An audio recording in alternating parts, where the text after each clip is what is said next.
வந்தது தெரியும் போவது எங்கே வாசல் நமக்கே தெரியாது.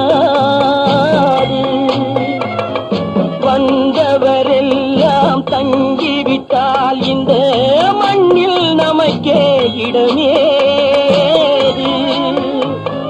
வாழ்க்கை என்பது வியாபாரம், வரும் ஜனனம் என்பது வரவாகும், அதில் மரணம் என்பது செலவாகும். போனால் போகட்டும் போடா, போனால் போகட்டும் போடா.